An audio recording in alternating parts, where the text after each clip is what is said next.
چاہے جسمانی طور پر چاہے روحانی طور پر، تو یہ اللہ کے اذن سے ہی ہوتا ہے، اور وہ مدد بھی در حقیقت اللہ ہی کی مدد شمار کی جاتی ہے۔ اگر کوئی نبی جو ہے مدد کرے، ولی مدد کرے، تو وہ بھی مدد کس کی شمار ہوگی؟ وہ اللہ کی شمار ہوگی، کیونکہ اس کو یہ تصرف، یہ طاقت، یہ اختیار اللہ نے عطا فرمایا ہے، اور اللہ کے دیے ہوئے اختیار، تصرف اور طاقت سے وہ کسی کی مدد کر رہا ہے۔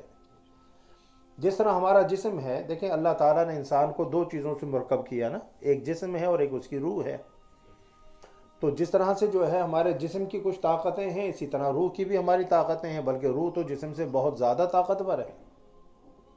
تو جس طرح سے ہم جو ہے جسمانی طور پر کسی کی مدد کر سکتے ہیں، اگر ہم اپنی روح کو جلا بخشیں اور اپنی روح کے اوپر محنت کریں اور اللہ کا ذکر کر کے، اپنی نفس کشی کر کے، اور شیطان کو شکست دے کر، اور دنیا کی جو رعنائیاں ہیں ان سے جو ہے چھٹکارا حاصل کر کے، دنیا کے پھندوں سے حاصل کر کے، نفس کو جو بچا کر، اگر ہم اپنے نفس کو نفس امارہ سے نفس مطمئنہ، نفس راضیہ، نفس مرضیہ، نفس کاملہ کے درجے پر جو ہے وہ لے جائیں، تو ہماری روح جو ہے بڑی طاقتور اور بڑی توانا ہو جاتی ہے۔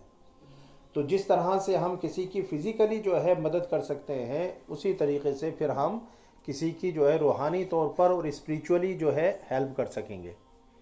اب جب آپ کسی کی فزیکلی مدد کرتے ہیں تو یہ مدد بھی جو ہے آپ کی مدد نہیں ہے، بلکہ یہ بھی در حقیقت اللہ ہی کی مدد ہے، کیونکہ یہ ہاتھ، یہ جسم، یہ توانائی، یہ طاقت جو ہے کس نے آپ کو دی ہے؟ اللہ نے دی ہے نا۔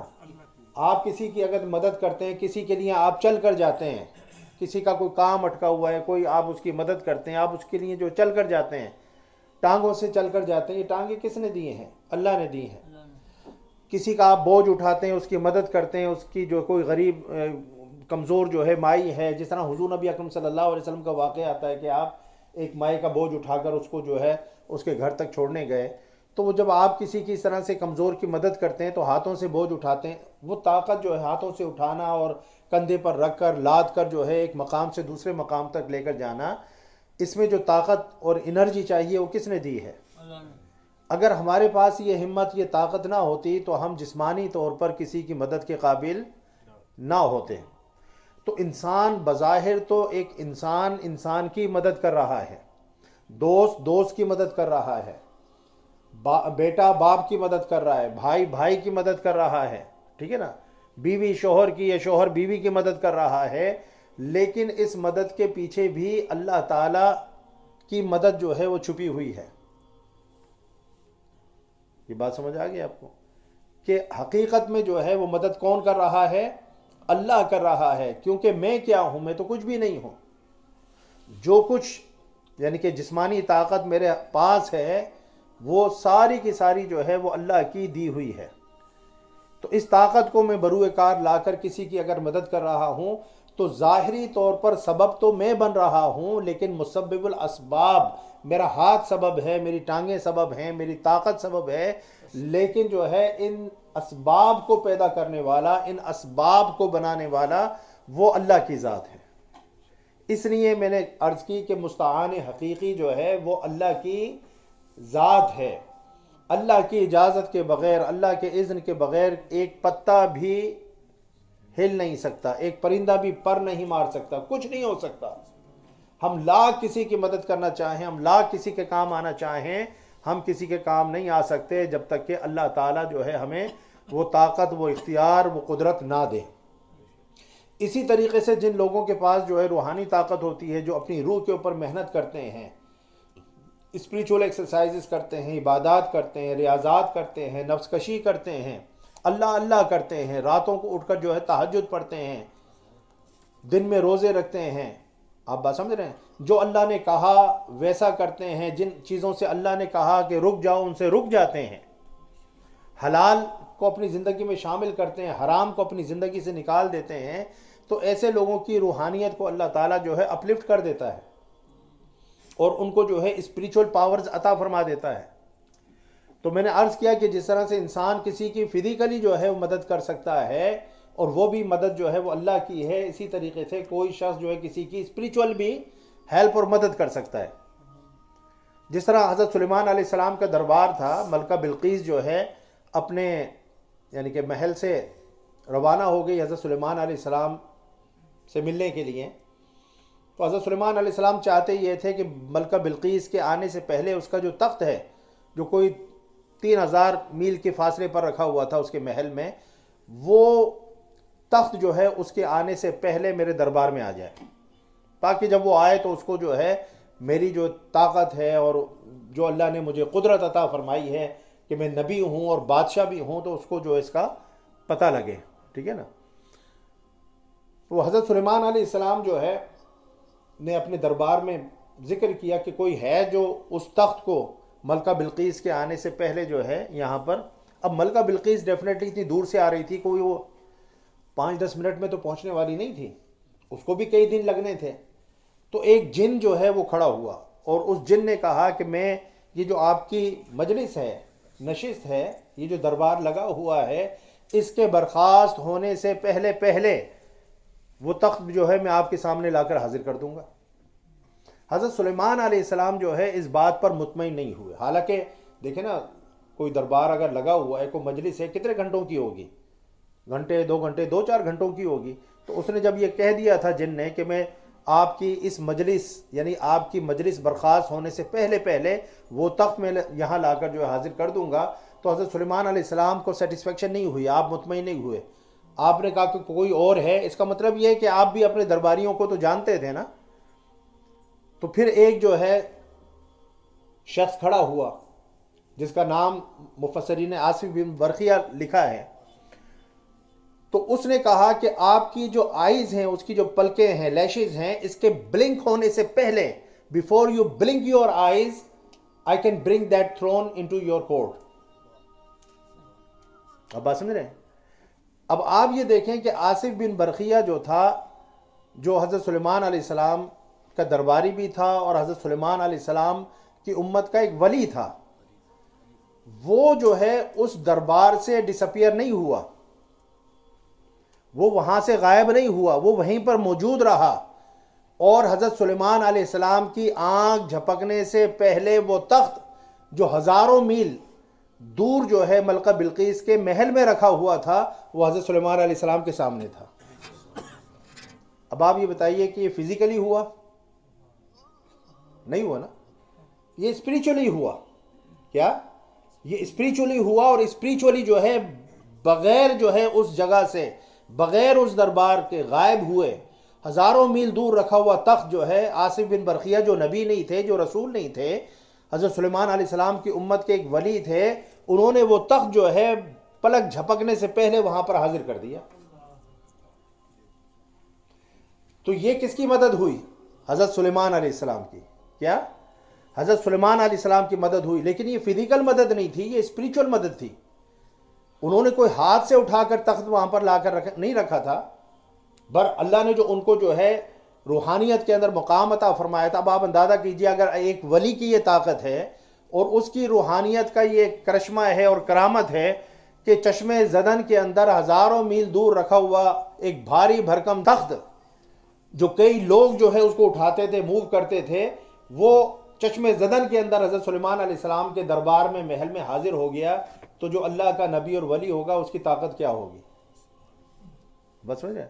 تو یہ ذہن میں رکھیں کہ مدد جو ہے جو بھی ہو، چاہے کوئی شخص دنیا کے اندر فزیکلی آپ کی کر رہا ہو یا اسپریچولی کر رہا ہو، عقیدہ یہ رکھنا چاہیے کہ وہ مدد بھی در حقیقت اللہ ہی کی طرف سے ہے.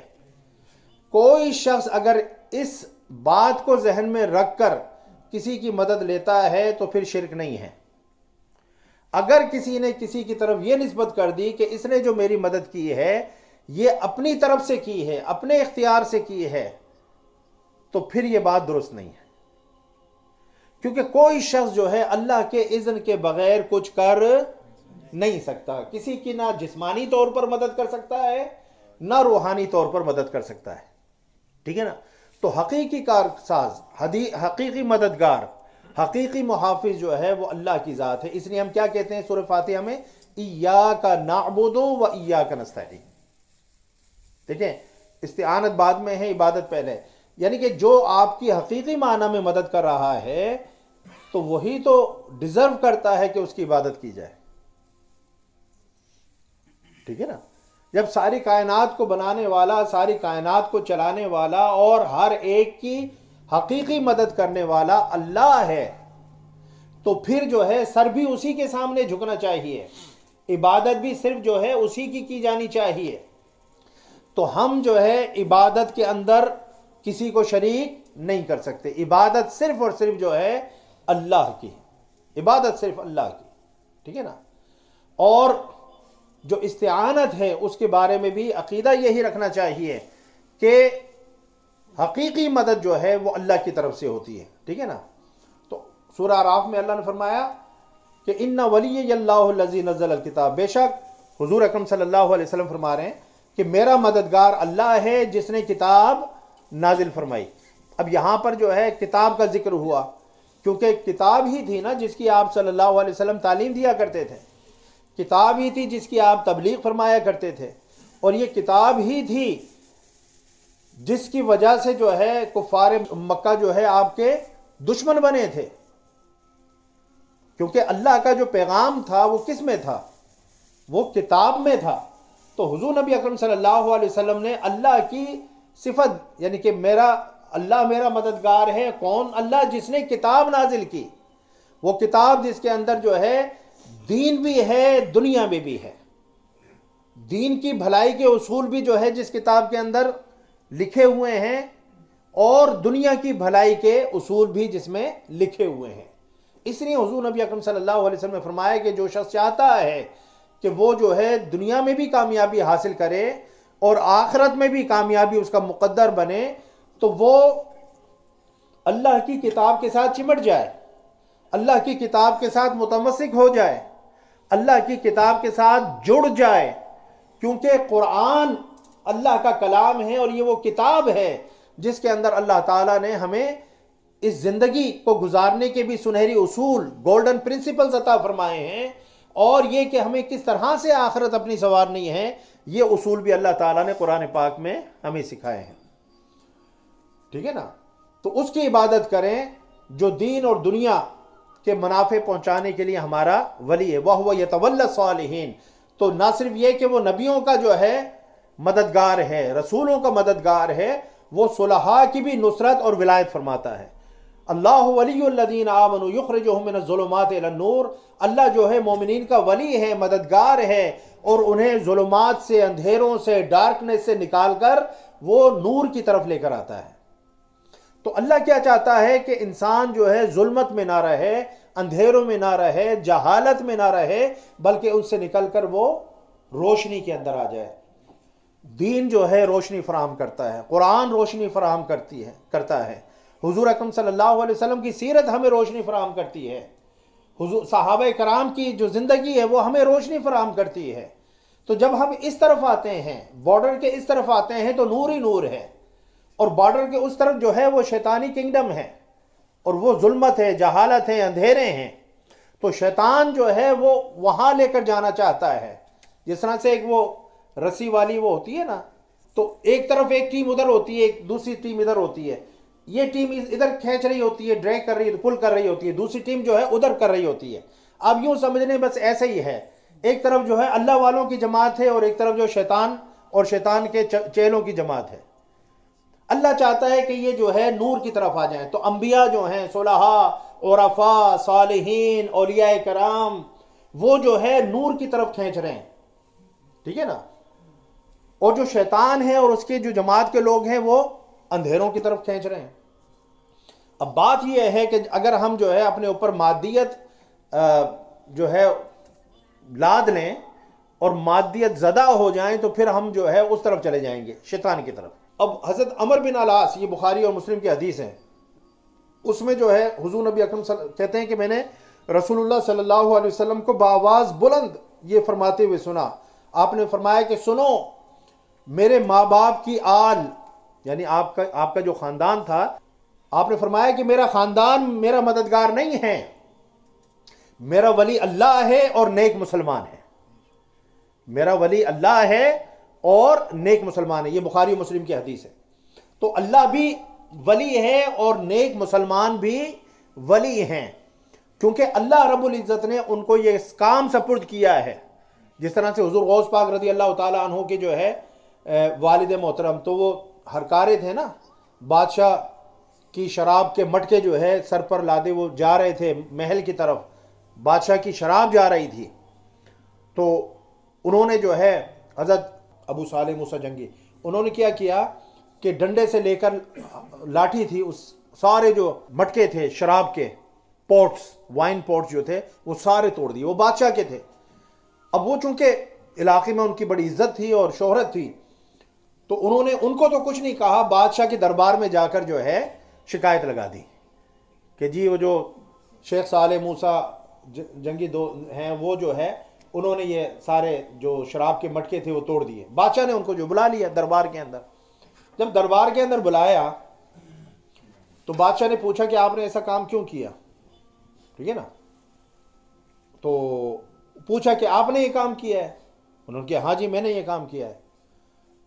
تو انہوں نے کہا کہ آپ کون ہوتے ہیں یہ کام کرنے والے؟ تو انہوں نے کہا میں جو ہے محتسب ہوں. کیا ہوں؟ محتسب. محتسب ہوتا ہے جو اکاؤنٹیبلٹی کرتا ہے، میں محتسب ہوں. بادشاہ نے کہا کہ آپ کو محتسب کس نے بنایا ہے؟ بادشاہ میں ہوں، میں لوگوں کو اپوائنٹ کرتا ہوں. آپ کو کس نے جو اپوائنٹ کیا ہے؟ آپ کس بات کے محتسب ہیں؟ Who gave you this responsibility? Who made you محتسب؟ انہوں نے کیا جواب دیا؟ انہوں نے کہا بادشاہ مجھے اس نے محتسب بنایا ہے جس نے تجھے بادشاہ بنایا ہے، میں تیرا مقرر کردہ محتسب نہیں ہوں، مجھے میرے رب نے محتسب بنایا ہے کہ جہاں میں غلط کام ہوتا ہوا دیکھوں گا اپنے ہاتھ سے روکوں گا. اب بات سمجھ رہے ہیں؟ یہ تھے. تو حضور نبی اکرم صلی اللہ علیہ وسلم نے فرمایا کہ یہ نہیں کہ آپ کہیں جی میری برادری میری مددگار ہے، میرا خاندان میرا مددگار ہے. آپ کا مددگار جو ہے اللہ ہے اور نیک مسلمان ہے. اگر مدد چاہنی ہے تو غلط لوگوں سے مدد مت لو. یعنی حضور نبی اکرم صلی اللہ علیہ وسلم کی اس حدیث کا معنی کیا تھا کہ میرا ولی دوست یا مقرب جو ہے نیک مسلمان ہیں، خواہ وہ نسبت میں مجھ سے بعید ہی کیوں نہ ہو، دور ہی کیوں نہ ہو، میرا کوئی ان سے خاندانی تعلق کیوں نہ ہو، نہ بھی ہو، تب بھی وہ میرے ولی ہیں، مقرب ہیں. اور جو نیک نہیں ہیں وہ میرے ولی اور مقرب نہیں ہیں، خواہ وہ نسبت میں مجھ سے کتنے ہی قریب کیوں نہ ہو، چاہے وہ میرے برادری کے ہوں، میرے قبیلے کے ہوں، لیکن وہ چونکہ نیک نہیں ہیں، صالح نہیں ہیں، اس لیے وہ میرے ولی اور مددگار نہیں ہیں. حضرت عمر بن عبدالعزیز اموی خلافت کے ایک بہت عظیم جو ہے بادشاہ اور خلیفہ ہوئے، اور آپ کو جو ہے خلفائے راشدین میں آپ کا شمار کیا جاتا ہے کہ آپ بھی جو آپ کا جو منہج تھا، آپ کی جو طرز تھی خلافت کی وہ ویسی ہی تھی. تو وہ اپنی اولاد کے لیے مال جمع نہیں کرتے تھے. حضرت عمر بن عبدالعزیز، ان سے پوچھا گیا کہ آپ اپنی اولاد، بادشاہ ہیں، آپ اپنی اولاد کے لیے مال کیوں نہیں جمع کرتے؟ آپ نے فرمایا کہ اگر میری جو ہے اولاد نیک اور صالح ہوئی، میں اس لیے مال نہیں جمع کرتا کہ اگر میری اولاد نیک اور صالح ہوئی تو اس کا ولی جو ہے اللہ اور اس کا مددگار اللہ ہوگا، ٹھیک ہے نا، لہذا اس کو میرے مال کی ضرورت نہیں ہوگی، وہ نیک ہوگا، نیک راستے پر چلنے والا ہوگا، اللہ خود اس کا ولی اور مددگار ہوگا، اس کے لیے خود اللہ تعالیٰ راستے جو ہے کھول دے گا، کشادہ فرما دے گا، اس کی خود مدد اور نصرت فرمائے گا. اور فرمایا کہ اگر اولاد مجرم اور گناہگار ہوئی، شیطان کے راستے پر چلنے والی ہوئی، تو میں اپنے مال سے اس کی مدد نہیں کرنا چاہتا. اگر نیک ہے تو اللہ اس کا مددگار ہوگا، اس کو میرے مال کی ضرورت ہی نہیں ہوگی. اور اگر مجرم اور گناہگار ہے تو مجرم اور گناہگار کی میں اپنے مال سے مدد نہیں کرنا چاہتا. اس لیے وہ مال ہی نہیں جمع کرتے تھے. جب گئے ہیں تو اس حالت میں کہ ان کے جسم پر جو ہے ایک پھٹا ہوا جو ہے میلا کرتا تھا، وقت کے حاکم تھے، بادشاہ تھے. تو جو ان کی بیوی تھی، ان کے جب بھائی آئے، انہوں نے کہا کہ اپنی بہن سے کہ ان کا کرتا تو جو ہے تبدیل کروا دیں، آخری وقت تھا. تو وہ رو پڑی، انہوں نے کہا اس کے علاوہ کرتا ہی کوئی نہیں ہے. یہ جو جسم پر پہنے ہوئے ہیں یہ جو گھسا پٹا اور یعنی کہ پرانا کرتا ہے، اس کے علاوہ ان کے پاس دوسرا کرتا نہیں ہے. وقت کے بادشاہ تھے، وقت کے بادشاہ، بہت بڑی سلطنت کے بادشاہ، لیکن جو ہے ان کے پاس دوسرا کرتا نہیں تھا. یہ تھا غنا کا عالم، ٹھیک ہے نا. تو بات یہ ہے جہاں سے میں نے شروع کی کہ اللہ رب العزت ہم سب کا جو کارساز ہے، محافظ ہے، دستگیر ہے، مدد کرنے والا ہے، مستعان حقیقی جو ہے وہ اللہ کی ذات ہے۔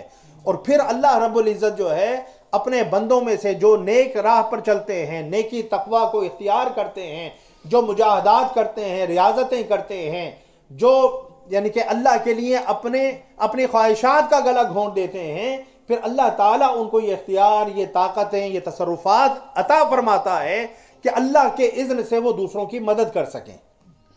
یہ سب کچھ جو ہے وہ اللہ کے حکم اور اللہ کے اذن سے ہی ہوتا ہے۔ تو یہ ہمیشہ ذہن میں رکھیں کہ کوئی ولی، کوئی نبی، کوئی رسول اللہ کے اذن اور اللہ کی اجازت، اللہ کی پرمیشن کے بغیر جو ہے کچھ نہیں کر سکتا، ٹھیک ہے نا؟ تو جس کو جو بھی جو ہے دیا ہے وہ اللہ نے دیا ہے، یہ اہل سنت والجماعت کا عقیدہ ہے۔ کیا؟ تو اگر کسی نبی کا معجزہ ہے تو وہ بھی اللہ نے دیا ہے، کسی ولی کی کرامت ہے وہ بھی اللہ کی دی ہوئی ہے، ٹھیک ہے نا؟ تو ہر چیز جو ہے، ہمارا جسم بھی، ہماری روح بھی، ہمارا سب کچھ جو ہے وہ اللہ کی طرف لوٹتا ہے۔ اس لیے اللہ سے جو ہے لو لگانی چاہیے، اللہ کے نبیوں، ولیوں، رسولوں کی عزت کریں، احترام کریں، اور جو ہے ان کے مقام و مرتبے کو سمجھیں اور ان کے ساتھ نسبت کو جوڑیں، کیونکہ وہ اللہ کے پیارے ہیں، وہ اللہ کے محبوب ہیں۔ جو اللہ کے محبوبوں کے ساتھ جڑ جاتا ہے، جس طرح سے جو ہے لوہا اگر سمندر کے اندر ڈال دیا جائے، لوہا ڈوب جائے گا نا، ڈوب جائے گا، لیکن اسی لوہے کو لکڑی کے ساتھ جوڑ دیا جائے تو ڈوبتا نہیں ہے۔ یہ ہے وسیلہ۔ کیا؟ سمپل ورڈز میں نے سمجھا دیا، یہ ہے وسیلہ، یہ ہے سہارا۔ اب لوہا کہے کہ بھئی مجھے تو جو ہے کسی کی مدد کی ضرورت نہیں ہے، ٹھیک ہے نا، تو پھر تو اس نے ڈوبنا ہی ہے نا۔ بھائی لوہے، تجھے جو ہے بچنے کے لیے، ڈوبنے سے بچنے کے لیے لکڑی کی ضرورت ہے، ٹھیک ہے نا؟ لکڑی کے ساتھ جڑے گا تو پار لگ جائے گا، لکڑی کے ساتھ نہیں جڑے گا تو تیرا بیڑا غرق ہو جائے گا۔ اللہ تعالی ہمیں جو ہے سمجھنے کی توفیق عطا فرمائے۔ وما علی الا البلاغ۔